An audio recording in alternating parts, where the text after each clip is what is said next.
Praise the Lord. 2 ശമൂവേൽ പ്രവാചകന്റെ പുസ്തകം 13-ാം അധ്യായം 1 മുതൽ 39 വരെയുള്ള തിരുവചനങ്ങൾ.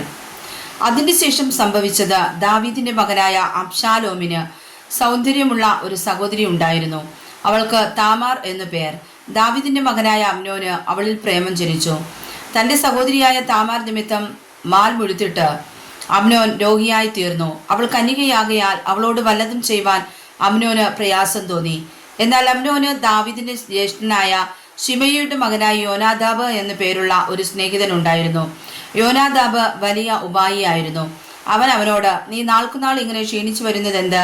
രാജകുമാര, എന്നോട് പറഞ്ഞുകൂടെയോ എന്ന് ചോദിച്ചു. അമ്നോൻ അവനോട്, എന്റെ സഹോദരനായ അബ്ശാലോമിന്റെ പെങ്ങൾ താമാരിൽ എനിക്ക് പ്രേമം ജനിച്ചിരിക്കുന്നു എന്ന് പറഞ്ഞു. യോനാദാബ് അവനോട്, നീ രോഗം നടിച്ച് കിടക്കയിൽ കിടന്നുകൊള്ളുക. നിന്നെ കാണുവാൻ നിന്റെ അപ്പൻ വരുമ്പോൾ നീ അവനോട്, എന്റെ സഹോദരിയായ താമാർ വന്ന് എന്നെ ഒന്ന് ഭക്ഷണം കഴിപ്പിക്കണം. അവളുടെ കയ്യിൽ നിന്ന് വാങ്ങി ഭക്ഷിക്കേണ്ടതിന് ഞാൻ കാണുകെ അവൾ എൻ്റെ മുമ്പിൽ വെച്ച് തന്നെ ഭക്ഷണം ഒരുക്കണമെന്ന് അപേക്ഷിച്ചു കൊള്ളുക എന്ന് പറഞ്ഞു. അങ്ങനെ അമ്നോൻ രോഗം നടിച്ചു കിടന്നു. രാജാവ് അവനെ കാണുവാൻ വന്നപ്പോൾ അമ്നോൻ രാജാവിനോട്, എന്റെ സഹോദരിയായ താമാർ വന്ന് ഞാൻ അവളുടെ കയ്യിൽ നിന്ന് എടുത്ത് ഭക്ഷിക്കേണ്ടതിന് എൻ്റെ മുമ്പിൽ വെച്ച് തന്നെ 1-2 വടകളെ ഉണ്ടാക്കട്ടെ എന്ന് പറഞ്ഞു. ഉടനെ ദാവീദ് അരമനയിൽ താമാറിന്റെ അടുക്കൽ ആളയച്ചു. നിന്റെ സഹോദരനായ അമ്നോന്റെ വീട്ടിൽ ചെന്ന് അവന് ഭക്ഷണം ഉണ്ടാക്കി കൊടുക്ക എന്ന് പറയിച്ചു. താമാർ തന്റെ സഹോദരനായ അമ്നോന്റെ വീട്ടിൽ ചെന്നു. അവൻ കിടക്കുകയായിരുന്നു. അവൾ മാവെടുത്ത് കുഴച്ച് അവന്റെ മുമ്പിൽ വെച്ച് തന്നെ വടകളായി ചുട്ടു. ഉരുളിയോടെ എടുത്ത് അവന്റെ മുമ്പിൽ വിളമ്പി. എന്നാൽ ഭക്ഷിപ്പാൻ അവന് ഇഷ്ടമായില്ല. എല്ലാവരെയും എൻ്റെ അടുക്കൽ നിന്ന് പുറത്താക്കുവിനെന്ന് അമ്നോൻ പറഞ്ഞു. എല്ലാവരും അവന്റെ അടുക്കൽ നിന്ന് പുറത്തുപോയി. അപ്പോൾ അമ്നോൻ താമാറിനോട്, ഞാൻ നിന്റെ കയ്യിൽ നിന്ന് വാങ്ങി ഭക്ഷിക്കേണ്ടതിന് ഭക്ഷണം ഉൾമുറിയിൽ കൊണ്ടുവരിക എന്ന് പറഞ്ഞു. താമാർ താൻ ഉണ്ടാക്കിയ വടകളെ എടുത്ത് ഉൾമുറിയിൽ സഹോദരനായ അമ്നോന്റെ അടുക്കൽ കൊണ്ടുചെന്നു. അവൻ ഭക്ഷിക്കേണ്ടതിന് അവൾ അവയെ അവന്റെ അടുക്കൽ കൊണ്ടുചെന്നപ്പോൾ അവൻ അവളെ പിടിച്ച് അവളോട്, സഹോദരി, വന്ന് എന്നോട് കൂടെ ശയിക്ക എന്ന് പറഞ്ഞു. അവൾ അവനോട്, എന്റെ സഹോദര, അരുതേ, എന്നെ അപമാനിക്കരുതേ. ഇസ്രായേലിൽ ഇത് കൊള്ളരുതാത്തതല്ലോ. ഈ വഷളത്വം ചെയ്യരുതേ. എൻ്റെ അപമാനം ഞാൻ എവിടെ കൊണ്ടുപോയി വെക്കും? നീയും ഇസ്രായേലിൽ വഷളന്മാരുടെ കൂട്ടത്തിലായി പോകുമല്ലോ. നീ രാജാവിനോട് പറക, അവൻ എന്നെ നിനക്ക് തരാതിരിക്കുകയില്ല എന്ന് പറഞ്ഞു. എന്നാൽ അവൻ അവളുടെ വാക്ക് കേൾപ്പാൻ മനസ്സില്ലാതെ അവളേക്കാൾ ബലമുള്ളവനാകൊണ്ട് ബലാത്കാരം ചെയ്ത് അവളോടുകൂടെ ക്ഷയിച്ചു. പിന്നെ അമ്നോൻ അവളെ അത്യന്തം വെറുത്തു. അവൻ അവളെ സ്നേഹിച്ച സ്നേഹത്തേക്കാൾ അവളെ വെറുത്ത വെറുപ്പ് വലുതായിരുന്നു. എഴുന്നേറ്റ് പോക എന്ന് അമ്നോൻ അവളോട് പറഞ്ഞു. അവൾ അവനോട്, അങ്ങനെയരുത്. നീ എന്നോട് ചെയ്ത മറ്റേ ദോഷത്തേക്കാൾ എന്നെ പുറത്താക്കി കളയുന്ന ഈ ദോഷം ഏറ്റവും വലുതായിരിക്കുന്നു എന്ന് പറഞ്ഞു. എന്നാൽ അവൻ അവളുടെ വാക്ക് കേൾപ്പാൻ മനസ്സായില്ല. അവൻ തനിക്ക് ശുശ്രൂഷ ചെയ്യുന്ന ബാല്യക്കാരനെ വിളിച്ച് അവനോട്, ഇവളെ ഇവിടെ നിന്ന് പുറത്താക്കി വാതിൽ അടച്ചു കളക എന്ന് പറഞ്ഞു.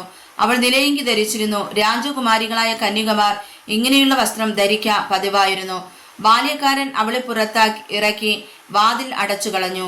അപ്പോൾ താമാർ തലയിൽ വെണ്ണീർ വാരിയിട്ട് താൻ ധരിച്ചിരുന്ന നിലയങ്കി കീറി തലയിൽ കൈയും വെച്ച് നിലവിളിച്ചുകൊണ്ട് നടന്നു. അവളുടെ സഹോദരനായ അബ്ശാലോം അവളോട്, നിന്റെ സഹോദരനായ അമ്നോൻ നിന്റെ അടുക്കലായിരുന്നുവോ? ആകട്ടെ സഹോദരി, മിണ്ടാതിരിക്ക. അവൻ നിന്റെ സഹോദരനല്ലോ. ഈ കാര്യം മനസ്സിൽ വെക്കരുത് എന്ന് പറഞ്ഞു. അങ്ങനെ താമാർ തന്റെ സഹോദരനായ അബ്ശാലോമിന്റെ വീട്ടിൽ ഏകാഗിയായി പാർത്തു. ദാവീദ് രാജാവ് ഈ കാര്യമൊക്കെയും കേട്ടപ്പോൾ അവന്റെ കോപം ഏറ്റവും ജ്വലിച്ചു. എന്നാൽ അബ്ശാലോം അമ്നോനോട് ഗുണമോ ദോഷമോ ഒന്നും സംസാരിച്ചില്ല. തന്റെ സഹോദരിയായ താമാറിനെ അമ്നോൻ അപമാനിച്ചതുകൊണ്ട് അബ്ശാലോം അവനെ ദ്വേഷിച്ചു.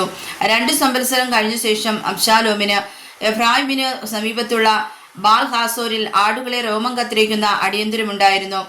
അബ്ശാലോം രാജകുമാരന്മാരെ ഒക്കെയും ക്ഷണിച്ചു. അബ്ശാലോം രാജാവിന്റെ അടുക്കൽ ചെന്നു. അടിയൻ ആടുകളെ രോമം കത്തിരിക്കുന്ന അടിയന്തരമുണ്ട്. രാജാവും ഭൃത്യന്മാരും അടിയനോട് കൂടി വരയണമേ എന്നപേക്ഷിച്ചു.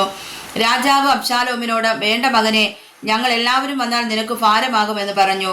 അവൻ അവനെ നിർബന്ധിച്ചിട്ടും പോകുവാൻ മനസ്സാകാതെ അവനെ അനുഗ്രഹിച്ചു. അപ്പോൾ അബ്ശാലോം, അങ്ങനെയെങ്കിൽ എൻ്റെ സഹോദരൻ അമ്നോൻ ഞങ്ങളോട് കൂടെ പോരട്ടെ എന്ന് പറഞ്ഞു. രാജാവ് അവനോട്, അവൻ പോരുന്നത് എന്തിന് എന്ന് പറഞ്ഞു. എങ്കിലും അബ്ശാലോം നിർബന്ധിച്ചപ്പോൾ അവൻ അമ്നോനെയും രാജകുമാരന്മാരെ ഒക്കെയും അവനോടുകൂടെ അയച്ചു. എന്നാൽ അബ്ശാലോം തന്റെ ബാല്യക്കാരനോട്, നോക്കിക്കൊള്ളുവിൻ, അമ്നോൻ വീഞ്ഞു കുടിച്ച് ആനന്ദിച്ചിരിക്കുന്ന നേരം ഞാൻ നിങ്ങളോട് അബ്നോനെ അടിച്ചു കൊല്ലുവിൻ എന്ന് പറയുമ്പോൾ നിങ്ങൾ അവനെ കൊല്ലുവിൻ, ഭയപ്പെടരുത്. ഞാനല്ലയോ നിങ്ങളോട് കൽപ്പിച്ചത്? നിങ്ങൾ ധൈര്യപ്പെട്ട് ശൂരന്മാരായിരിപ്പിൻ എന്ന് കൽപ്പിച്ചു. അബ്ശാലോം കൽപ്പിച്ചതുപോലെ അബ്ശാലോമിന്റെ ബാല്യക്കാർ അബ്നോനോട് ചെയ്തു. അപ്പോൾ രാജകുമാരന്മാരൊക്കെയും എഴുന്നേറ്റ് താന്താന്റെ കോവർ കഴുതപ്പുറത്ത് കയറി ഓടിപ്പോയി.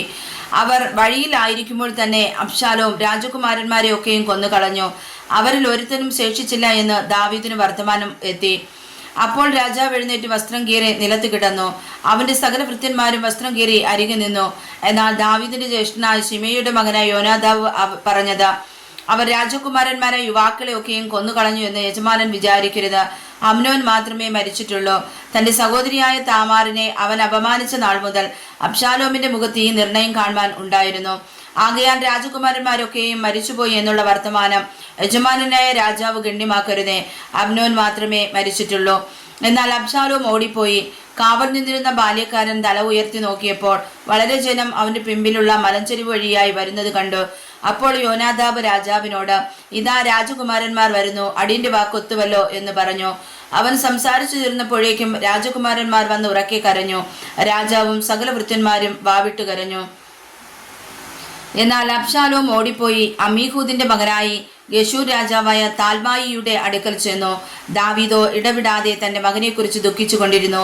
ഇങ്ങനെ അബ്ശാലോം ഗശൂരിലേക്ക് ഓടിപ്പോയി 3 സംവത്സരം അവിടെ താമസിച്ചു. എന്നാൽ ദാവീദ് രാജാവ് അബ്ശാലോമിനെ കാണുവാൻ വാഞ്ചിച്ചു. മരിച്ചുപോയ അമ്നോനെ കുറിച്ചുള്ള ദുഃഖത്തിന് ആശ്വാസം വന്നിരുന്നു. വായിച്ചതായ തിരുവചനങ്ങളാൽ കർത്താവ് ശ്രേഷ്ഠമായി അനുഗ്രഹിക്കുമാറാകട്ടെ. ആമേൻ.